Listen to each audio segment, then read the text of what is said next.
आज आपण संध्याकाळच्या वेळी भूक लागली तर चहाबरोबर खाण्यासाठी चटपटीत असा नाश्ता बनवतो आहे आणि हा बनवायला खरंच खूप सोपा आहे. थोडा वेगळ्या पद्धतीने आपण बनवतो आहे, त्यामुळे मुलंही खूप आवडीने खातील आणि चवीला एकदम अप्रतिम लागतो. आणि घरामध्ये जे साहित्य उपलब्ध असतं ना, त्यामधूनच आपण हे बनवणार आहोत. मसालेही खूप कमी वापरणार आहोत, त्यामुळे झटपट बनवता येईल आणि हे बनवून तुम्ही स्नॅक्स फ्रीजमध्येही स्टोअर करून ठेवू शकता 2 दिवस. जेव्हा खाण्याचं मन होईल तेव्हा पटकन फ्राय करून खाऊ शकता. तर हे बनवण्यासाठी स्नॅक्स आपल्याला लागणार आहे 1 कप रवा.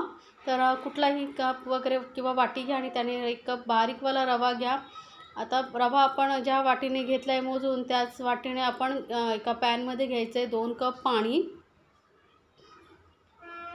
रव्याच्या दुप्पट आपल्याला पाणी घ्यायचं आहे, त्यामुळे 2 कप मी इथे पाणी घेतलेलं आहे.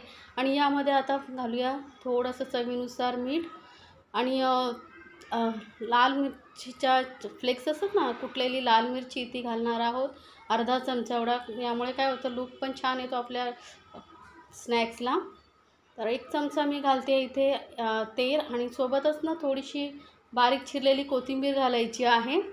आता या पाण्याला चांगली आपण उकळी काढून घेणार आहोत, कारण यामध्ये आपल्याला घालायचं आहे रवा, त्यामुळे छान अशी उकळी आली पाहिजे. तर बघा पाण्याला आपल्याला उकळी आलेली आहे. तर यानंतर आपण यामध्ये रवा घालायचा एका हाताने थोडा थोडा आणि एका हाताने मिक्स करत जायचं आहे. कारण नंतर जर तुम्ही एकदम घातलात ना, तर रव्याच्या ना अशा गुठळ्या होतात, त्या मग मोडणं खूप कठीण होतं. त्यामुळे एका हाताने रवा घालत जा आणि एका हाताने मिक्स करत जा. आणि रवा कसं लगेचच पाणी शोषून घेतं, कारण पाणी चांगलं गरम असल्यामुळे रवा पटकन शोषून घेतं. आता हे आपल्याला रवा चांगला ना शिजवून घ्यायचा आहे, म्हणजे असं घट्टसर गोळा होईपर्यंत आपल्याला शिजवायचं आणि गॅस एकदम लोवरतीच ठेवायची आहे. आणि एकदम कमी गॅसवरती आपण मिक्स करत जायचं. आपण यामध्ये बघा चिली फ्लेक्स आणि कोथिंबीर घातली आहे, त्यामुळे ह्याचं दिसते किती सुंदर, लूक खूप छान येतो. त्यामुळे नक्की करून बघा म्हणजे माझ्या पद्धतीने. तर रवा बघा आता मस्त आपला शिजला आहे एकदम. असं आपण जेव्हा एकत्र करतो आहे तेव्हा मस्त असं एकत्र होतो आहे. इतपतच आपल्याला हा रवा शिजवून घ्यायचा आहे, कारण थंड झाल्यानंतर परत तो थोडा घट्ट होईल. आता गॅस बंद करून याला आपल्याला झाकून साईडला करून ठेवायचं आहे. तोपर्यंत आपण यामध्ये जी भाजी घालणार आहोत ती बनवून घ्यायची. 2 चमचे तेलामध्ये मी अर्धा चमचा घातलेला आहे जिरं थोडंसं भाजून घ्यायचं. थोडंसं तडकलं का यामध्ये बाकीचे साहित्य ॲड करायचे आहेत. तर 1 कांदा घेतलेला आहे मी, बारीक कापून घेतलेला आहे. थोडा मोठ्या साईजचा कांदा घेतला आहे आणि एकदम बारीक कापून घेतलेला आहे. तर यामध्ये तुम्हाला भाज्या तुमच्या आवडीनुसार तुम्ही घालू शकता, पण मी बेसिक जे घरामध्येच उपलब्ध असतात ना, त्या साहित्यामधून बनवलेलं आहे. तर बघा मस्त असा कांदा आपल्याला छान असा भाजून घ्यायचा एकदम कमी गॅसवरती. थोडासा असा गुलाबीसर झाला का यामध्ये घालायचे 2 ना लसणाच्या पाकळ्या बारीक कापून कापून घातलेल्या आहेत आणि 2 हिरव्या मिरच्या बारीक चिरून घेतलेल्या आहेत. लसूण घालायचे, फक्त आला लसूण पेस्ट तुम्हाला आवडत असेल तर घाला, कारण आल्याचं मग स्ट्रॉंग फ्लेवर येईल म्हणून मी इथे फक्त लसूणच घातलेली आहे. आता सर्व साहित्य आपण मस्त असं भाजून घ्यायचं आहे. तर बघा कांदा आपला छान असा भाजला गेला आहे. त्यानंतर आता यामध्ये आपण मसाले घालूया. तर अर्धा चमचा एवढा मी हळद घालते आहे, सोबतच अर्धा चमचा लाल मिरची पावडर घालते, पण आपण मिरची पण घातलेली आहे ना, त्यामुळे लाल मिरची पावडर थोडीशी घालते. आणि चटपटीत अशा चवीसाठी मी ते अर्धा चमचा आमचूर पावडर घातलेली आहे, सोबतच अर्धा चमचा गरम मसाला पावडर घालते. आता आमचूर पावडर नसेल घालायची, मग याऐवजी तुम्ही अर्ध्या लिंबाचा रसही घालू शकता. आता हे मसाले व्यवस्थित आपल्याला मिक्स भाजून घ्यायचे आहेत कांद्याबरोबर, म्हणजे मसाल्यांचा जो कच्चेपणा आहे तो निघून जाईल. आणि आता यामध्ये ना आपण 2 उकडलेले बटाटे मी कुस्करून घेतलेले आहेत, हातानेच कुस्करून घ्यायचे. आणि सोबतच थोडेसे मी उकडलेले मटार घेतलेले आहेत, हिरवे मटार घेतलेले आहेत. याऐवजी तुम्ही गाजर घालू शकता किंवा मग तुम्हाला बीन्स वगैरे घालायचे असेल तेही घालू शकता. पण मी बेसिक आपल्या घरामध्ये ज्या असतात भाज्या त्याच म्हणजे मटार आणि बटाट्यापासून हे स्नॅक्स बनवते.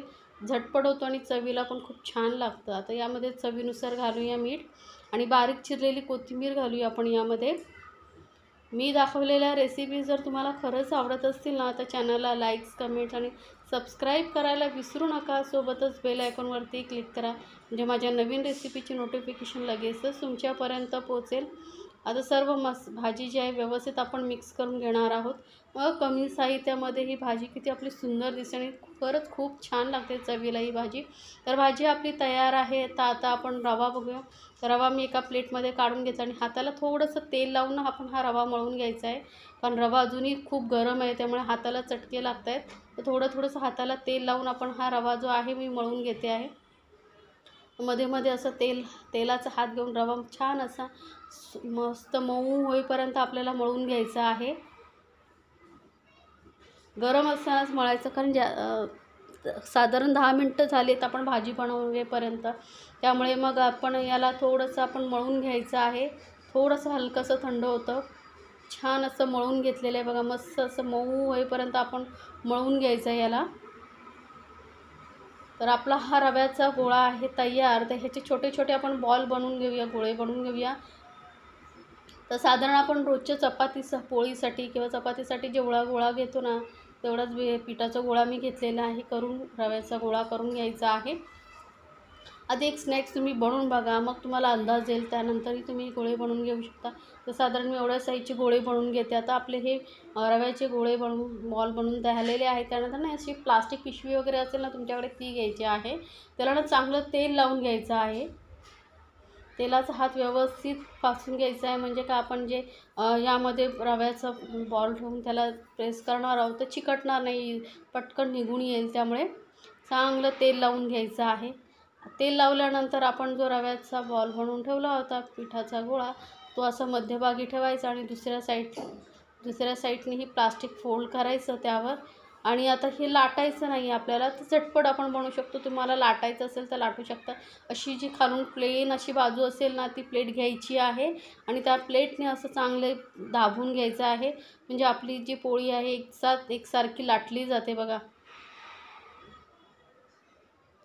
मस्त असं एकदम गोल झालेली आहे आणि साईडने जे चिरा गेले आहेत त्याचा काही प्रॉब्लेम नाही, पण आपल्याला ती फोल्ड करायची. एकदम बघा पातळ मस्त अशी आपली पोळी झालेली आहे. तर आता काय करायचं, आपल्याला जे आपण भाजी बनवून ठेवली होती वाटाण्याची, ती घालून घ्यायची. भाजीचा कलर पण बघा किती सुंदर आला आहे. तर ही भाजी आणि हे स्नॅक्स तुम्हाला कसं वाटलं मला कमेंट्समध्ये जरूर सांगा. आणि मग तुम्हाला कुठली रेसिपी पाहायला आवडेल तेही मला कमेंट्समध्ये जरूर सांगा, म्हणजे मी बनवून दाखवेन तुम्हाला. आता मध्यभागी भाजी ठेवल्यानंतर साईडने आपल्याला असं फोल्ड करून घ्यायचं बघा. एकावर एक असं आलं पाहिजे, म्हणजे व्यवस्थित चिकटलं जातं. आणि याला पाणी वगैरे लावायची काही गरज नाही, पण रवा थोडा ओलसर आहे त्यामुळे तो आपोआप चिकटला जातो. चारी बाजूनी व्यवस्थित आपण असं फोल्ड करून घेतलेले बघा. किती सुंदर दिसते बघा. अगदी झटपट होणारा, बिना मैद्याचा, बिना गव्हाच्या पिठाचा पण हे नाश्ता बनवलेला आहे.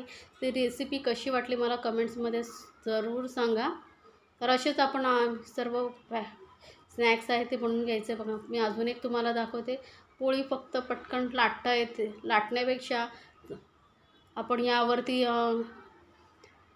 प्लेट ठेवून पटकन त्याला शेप देऊ शकतो. मध्यभागी असं भाजी ठेवून त्याला थोडंसं असं चौकोनीचा आकार द्यायचा, म्हणजे कसं आपल्याला फोल्ड करायला सोपं जातं. तर आता एकावर एक असं प्लेट्स पोळी ठेवून अशी चिटकवून घ्यायची आहे. चारी बाजूने व्यवस्थित चिटकवायची आहे बघा. अगदी पटकन सहज होतं. कोणीही सहज बनवेल एवढीशी सोपी रेसिपी आहे बघा. झालं की नाही पटापट तयार. तर असंच मी हे जे सर्व स्नॅक्स आहे ते बनवून घेते आणि पुढे काय करायचं ते आपण पाहूया. तर दिसायलाही खूप सुंदर झटपट होणार ही रेसिपी. याआधी नक्की पाहिली नसेल तर झटपट बनवा आणि मला कमेंट्समध्ये जरूर सांगा. आता इथे मी डीप फ्राय नाही करत आहे, थोडंसं तेल घेतल्याने त्यामध्ये शॅलो फ्राय करते आहे. शॅलो फ्राय करूनही खूप छान लागतं, कुरकुरीत होतात. तुम्हाला जर डीप फ्राय करायचं असेल तर करू शकता, पण कमी तेलामध्ये शॅलो फ्रायही करून हे नाश्ता जो आहे खूप छान लागतो. तर एका साईडने मस्त फ्राय करून घेतल्यानंतर दुसऱ्या साईडने आपण फ्राय करायचं आहे आणि मीडियम फ्लेमवरतीच गॅस ठेवायचे, म्हणजे मस्त असं कुरकुरीत आपलं हे जे नाश्ता आहे तो होतो. तर दोन स्पॅच्युलाच्या चमचाच्या साहाय्याने आपण याला पलटून घेणार आहोत. तर बघा कलर बघा किती छान आलेला आहे. तर वरून थोडासा असून डार्क कलर येईपर्यंत आपण याला दोन्ही साईडने आलटून पलटून मस्त असं कुरकुरीत होईपर्यंत फ्राय करून घ्यायचं आहे.